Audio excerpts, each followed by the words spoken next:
So it's good to see such a large group gathered here today, and it's my pleasure to introduce Congressman Robert Aderholt. He's well known in this area. He was first elected to represent Alabama's 4th Congressional District, although many of us consider him also a 5th District member, given his contributions he's made to the organization here in the community, and we thank him for that. In January 2021, he was sworn in to serve his 13th term, I believe, representing Alabama's 4th Congressional District.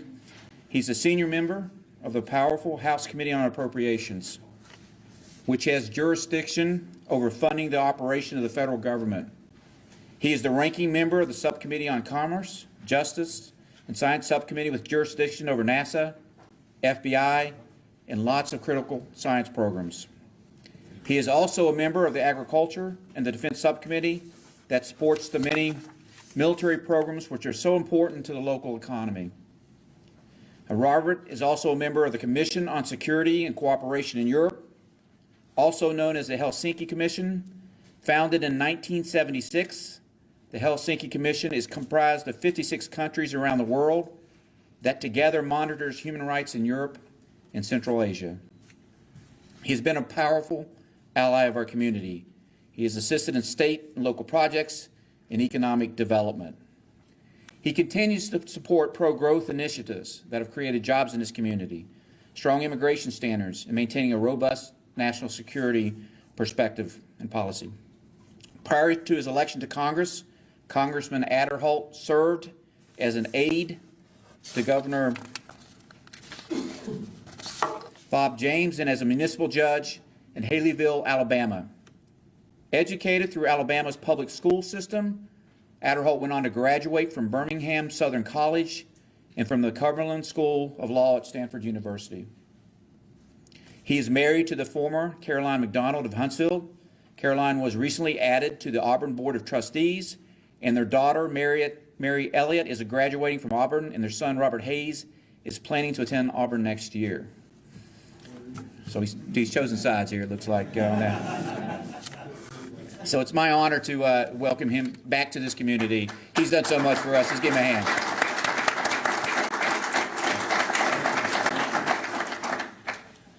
Well, it's great to be here. I wasn't going to bring up the Auburn, but since you brought it up, it is a very complicated around our house. I grew up an Alabama fan. My dad was an Alabama graduate, and I grew up my whole life going to Alabama football games, and I married into an Auburn family. And but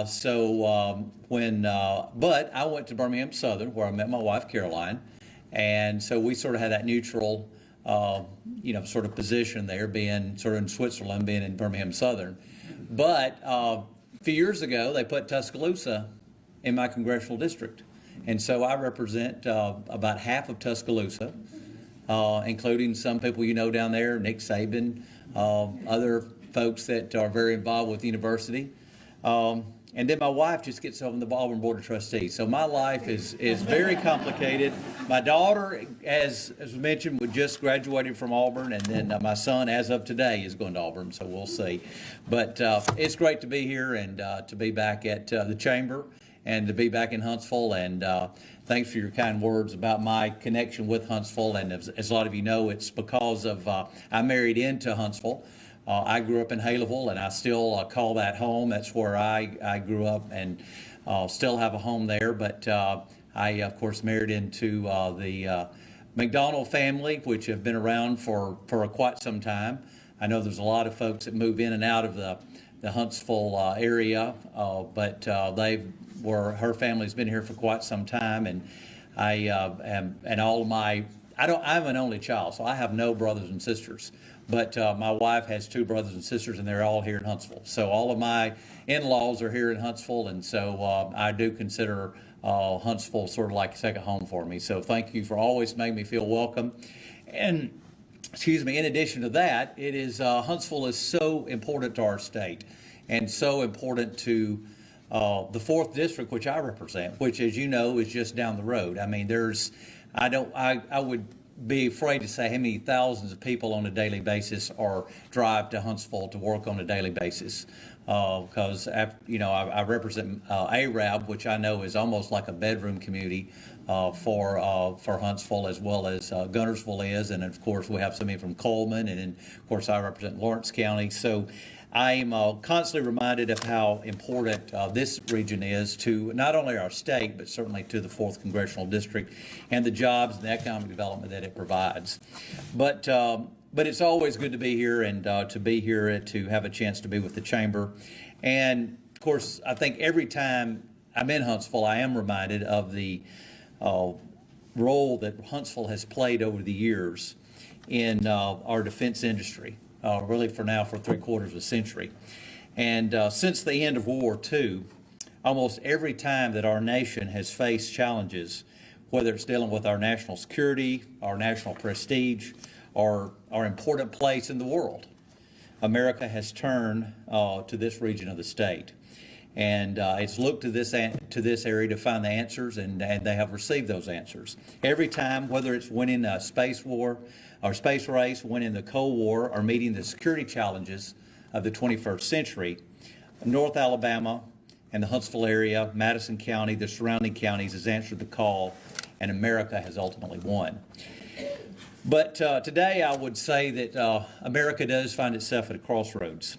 We find ourselves at a point where the rest of the world is looking to the United States and really is asking, do we have the courage, do we have the strength, and do we have the will to stand up and project those values that we have always stood for the rest of the world? Or is the United States going to take a back seat? And is it going to allow Russia and China and North Korea and Iran to cast their seeds to the wind and allow their autocratic, dictatorial, and downright evil philosophy spread and grow across the globe?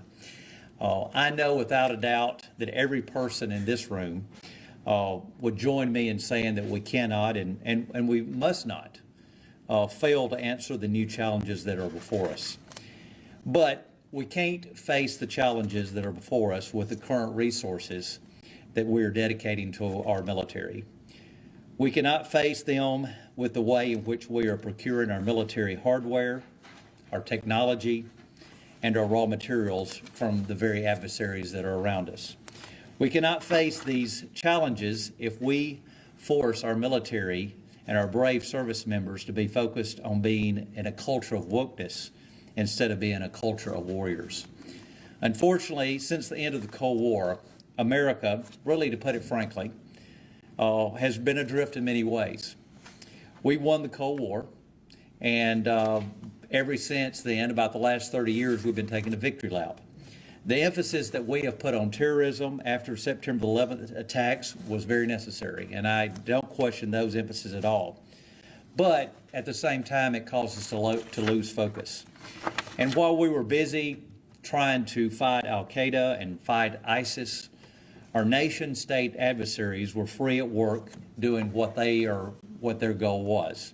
China, Russia, North Korea, and Iran were working on ways to confront us, and if possible, not only to confront us, but to overtake us.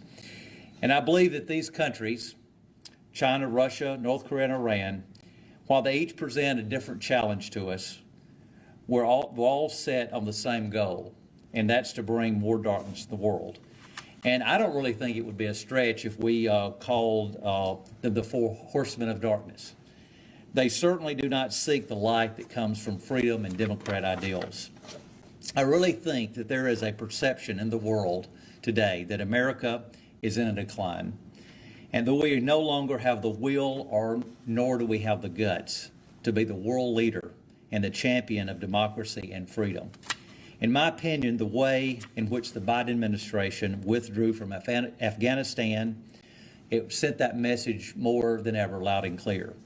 I think also along with the way that Obama handled his the failed red line issue with Syria and free world's lack of response when Russia moved into Crimea, and I think that has led to Putin further going into Ukraine.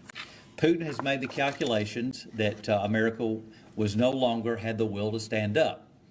Putin's calculation was wrong. But in his miscalculation, he has awakened the free world. And I believe we need to use this opportunity to get back to the leadership role that we have historically had in this world. Russia has been heavily invested in new technologies. I don't think that's a secret to anyone who keeps up at the defense industry. They have tested and used hypersonic weapons, while we've just really been playing catch up.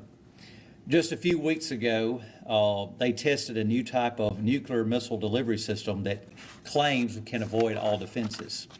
And then there's China. While China wants to regain some of the influence in its backyard, you can't make the mistake that China wants to expand its totalitarian ideals literally around the world.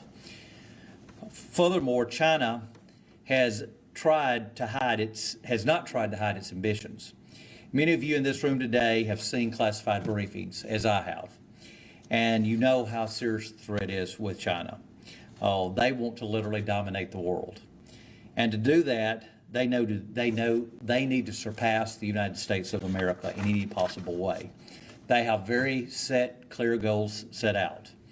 And by the end of this decade, China wants to be on par with the United States militarily. And by 2050, they want to surpass the United States of America militarily. It's one thing for the most powerful country in the world to be a democratic, to be a freedom-loving nation.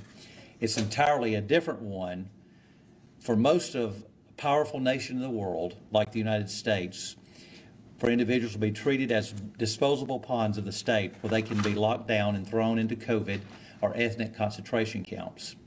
We still have time to keep this from happening, but let me be very clear. We don't have as long as we think, and the time is short. As a member of the House Appropriations Committee, and the Defense Subcommittee in particular, I wanted to come here today to call for a dramatic increase in our defense budget. Our current spending is just over 3% of our gross domestic product. And yes, while we're spending almost $800 billion a year on defense, and that's a lot of money, this is not even close to meeting the challenges we have coming at us from all directions. Since the end of the Cold War, we have averaged around 4.4% of our GDP on defense spending. However, during the Cold War, it was really closer to 8%. And I believe that we're facing even greater challenges than we did during the times of the Cold War.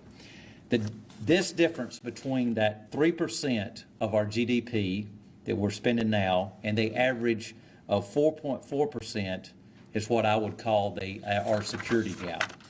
This security gap is keeping us as a nation from maintaining that leadership role.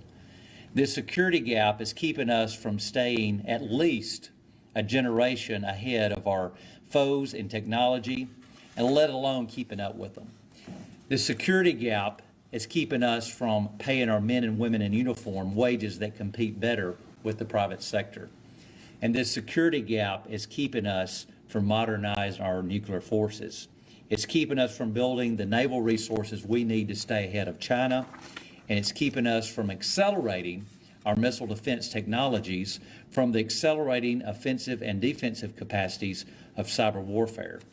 As you know, Article 1, Section 8 of the Constitution, it says Congress shall have the power to provide for the common defense of the United States. At the heart of this is Congress's control of the purse. Article 1, Section 9 states that no money shall be drawn from the Treasury but in consequence of appropriations made by law. So as such, it is one of the most basic functions of the federal government to provide for our nation's defense. There's very few things that the Constitution sets out so clearly, but this is one of them, and it's time we address this head on. However, this is not something that we can do overnight. I understand that.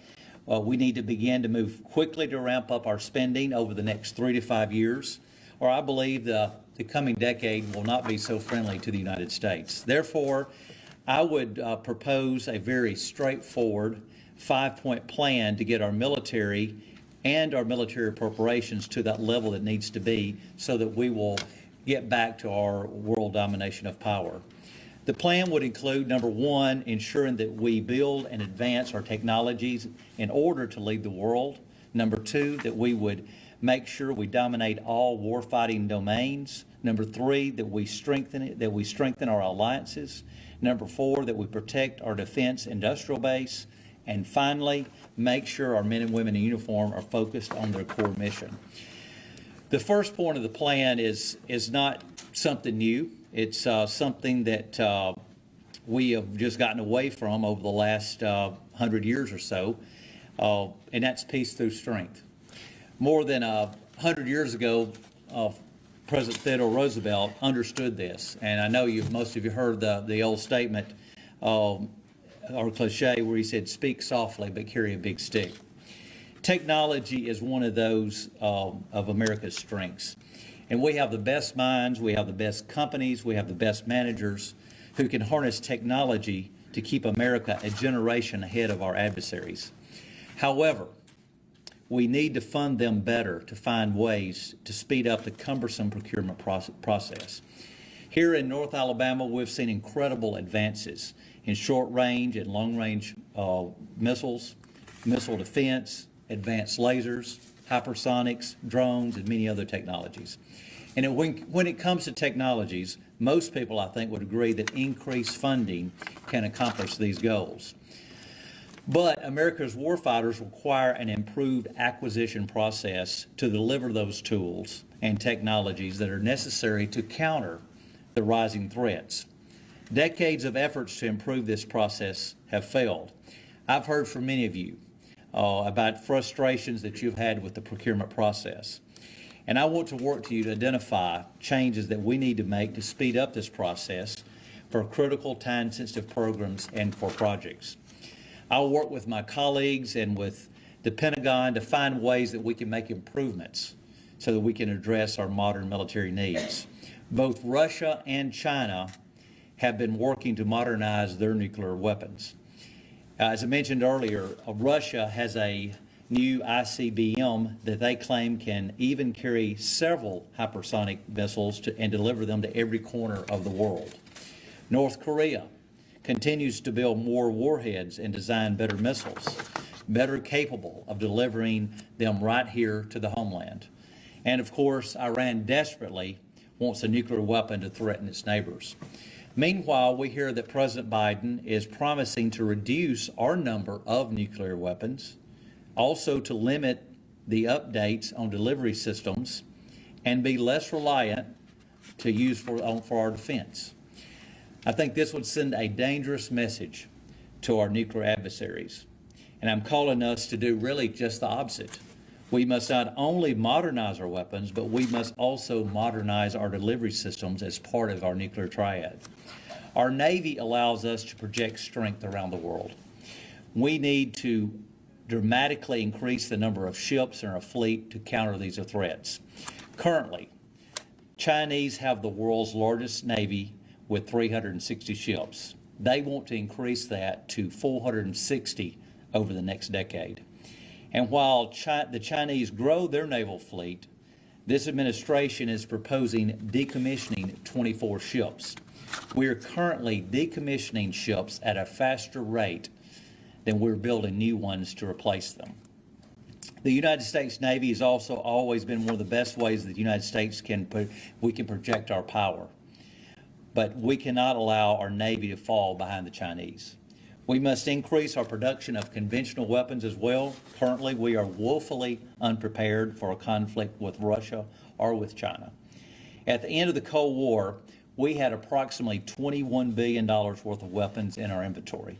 Today, that amount is below $1 billion. If we were forced to engage with any of these adversaries, we would frankly be caught woefully ill-prepared. War games that address a possible Chinese invasion of Taiwan show us losing.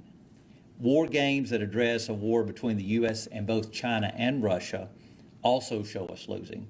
Our capabilities must change, which as what our adversaries, and make them look at us completely different.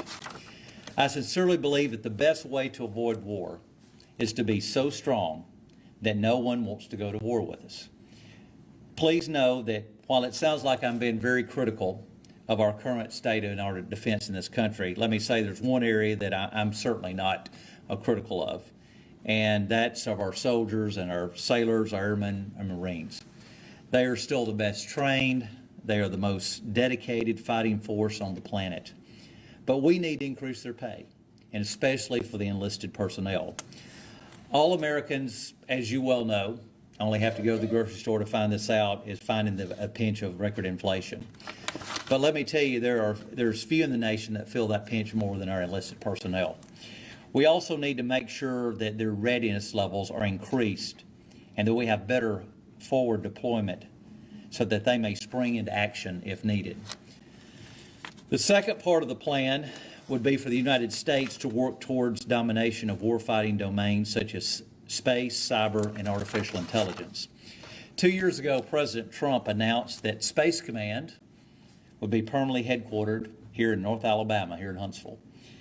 And I feel very confident, even though there is reviews that are going on, I feel very confident that the decision will hold up under review. But regardless of wherever Space Command is, we must make sure that Space Command is fully funded, and it's not given a lesser command and just given some kind of lip service in the budget. Space Command and Space Force are some of the greatest ways for us to achieve new levels of superiority over the Chinese and the Russian. We also have not spent nearly enough on the U.S. Cyber Command. Their main mission has been to counter cyber threats to the homeland, but their capabilities to launch offensive operations have been woefully underfunded. And I'm calling that we make a big change in that as well. Our cyber capabilities must remain the most robust in the world, with a myriad of options for cyber commanders to deal with any threat, anywhere, anytime. Our cyber mission should also come with redundancies within our critical infrastructure to counter any successful cyber attack that manages to get through. Merely hoping that our electrical grid, that our communications, that our water infrastructure won't be attacked is not good enough. We need to be so prepared to handle a cyber attack that, frankly, launching one of these against the United States would just be a futile effort. We've all heard of the black budget, which is that budget that funds the secret and the clandestine operations. That needs to be stepped up as well. We need to be developing the newest weapons and capabilities that can overwhelm, outthink, and outperform anything that our enemies could throw at us. This should include a new emphasis on developing and appropriately using artificial intelligence that can help us respond more quickly to emerging threats. Then the third part of the plan is that we must begin to strengthen our alliances to continue to make new ones. China is working relentlessly to build new alliances around the world, particularly on the continent of Africa.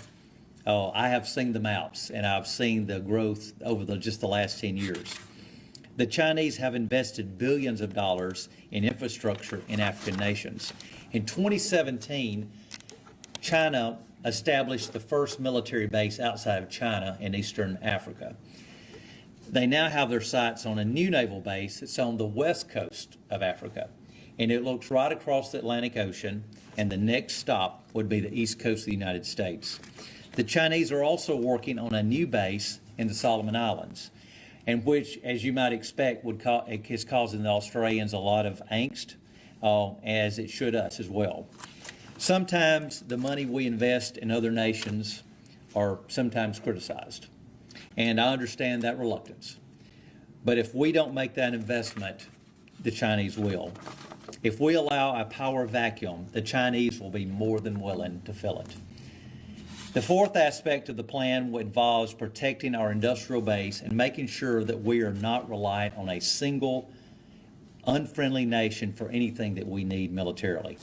America's defenses should be sourced in the United States or one of our allied nations.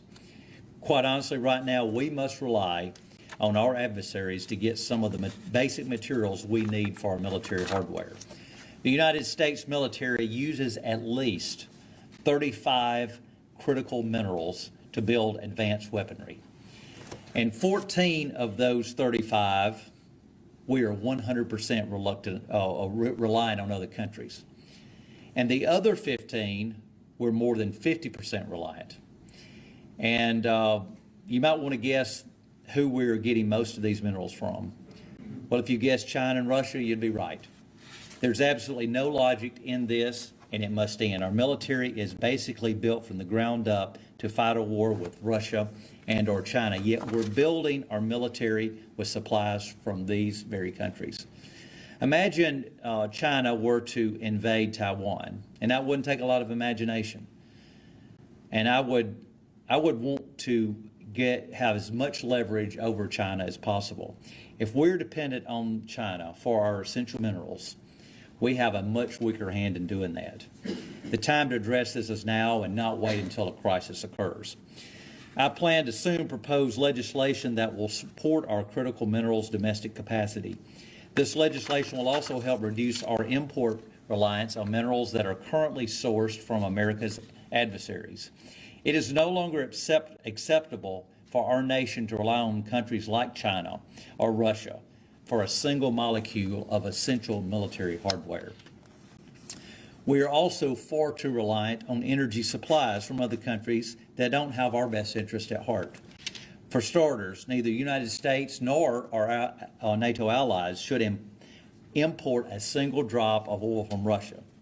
Between the United States, Canada, and Mexico, we can provide oil and gas for our like-minded allies that all they need. In building our military, we need new heights to meet the challenges of the rest of the century. We must also put a new emphasis on protecting our intellectual property. The Chinese has been able to catch up with our military largely by stealing a lot of our designs and technology. Communism and different closed societies around the world, such as the Chinese, are not places where competition fuels innovation. And so the result, they have to steal it. Unfortunately, China has been very successful in hacking into our systems and taking what they need. For example, the Chinese FC-31 fighter is almost a carbon copy of our own F-35 jet. And it's because they stole our design. This cannot continue. We must beef up our entire systems of protecting critical information and technology. And finally, the fifth element of this plan would involve a type of culture that we're creating inside our military today that needs to be addressed. For the past few years, this woke culture from the outside world has been seeping into our military little by little. There's a video that you can watch on YouTube, and some of you may have seen it, where it compares U.S. Army recruiting videos to those in the Russian Army. The difference is really like night and day. The Russian videos were more along the lines of what you'd expect from a recruiting video. It reminds me of, some of you will remember back in the 1980s, the Army's Be All That You Can Be ad campaign. On the other hand, our recruiting video looked like it's been produced by some leftist Hollywood woke organization.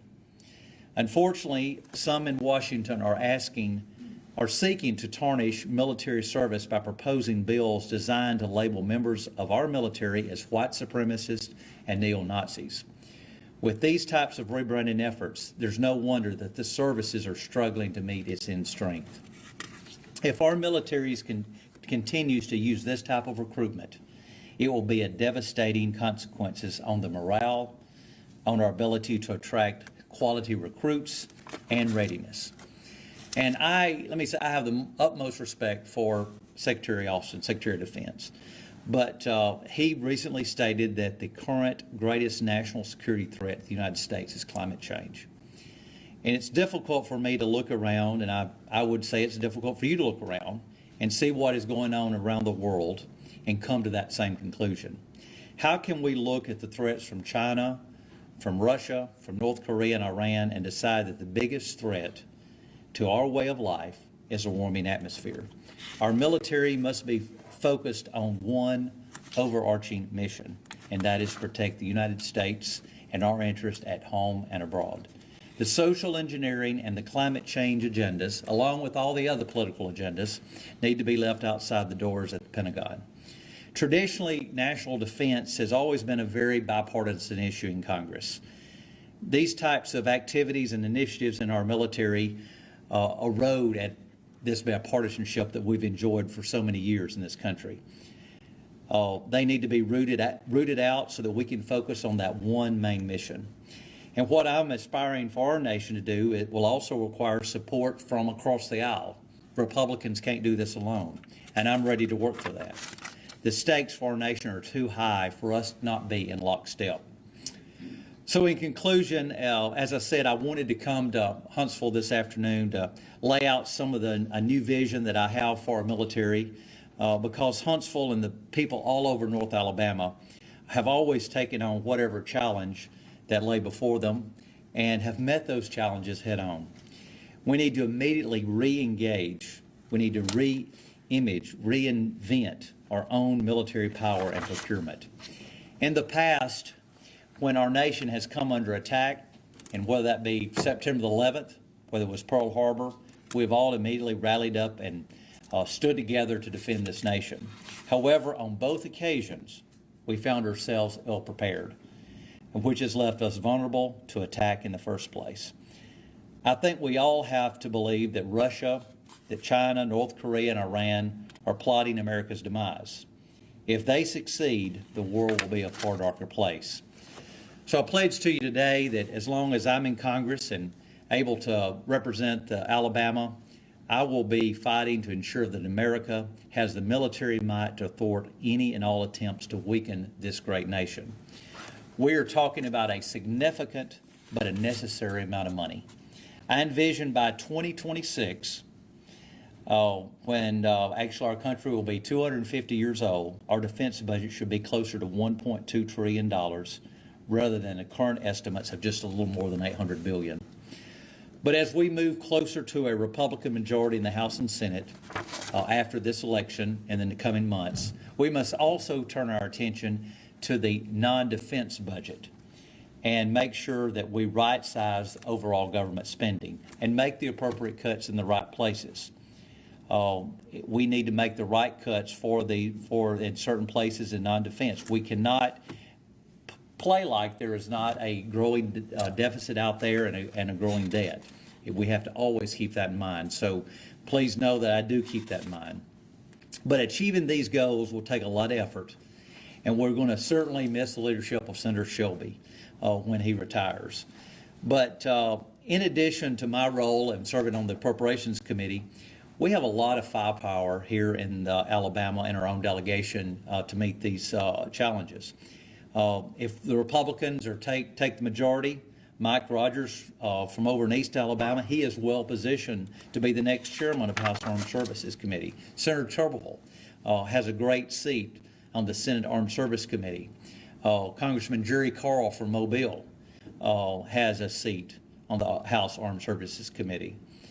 And I would expect that whoever replaces Congressman Brooks here in the 5th District will also have a seat on the Armed Services Committee. So Alabama is well positioned in this. With our delegation's place in the defense arena across the state, along with my seat on appropriations for defense, I'm confident that we will have the leadership and the resolve to see it through.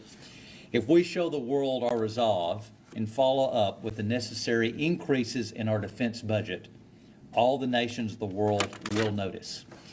Rather than cozy up to China or cozy up to Russia, I suspect that we'll see nation after nation seek to do business with the United States of America. And I want the nations of the world to line up to be America's friend because they know what we stand for. We stand for freedom, not for oppression like China and Russia stand for. In 1970, there was a film or a movie on Pearl Harbor, about the Pearl Harbor attack called Tora, Tora, Tora. One of the Japanese generals, in referring to the United States, is depicted as saying, "I'm afraid we have wakened a sleeping giant." Well, it's been 80 years later, and the world has become a far more dangerous place for us to ever be caught with us sleeping ever again. So again, thank you for letting me come share these thoughts with you and sort of my vision and what I would like to see as we move forward into this next Congress. May God bless each of you, and may God bless the United States of America. Thank you.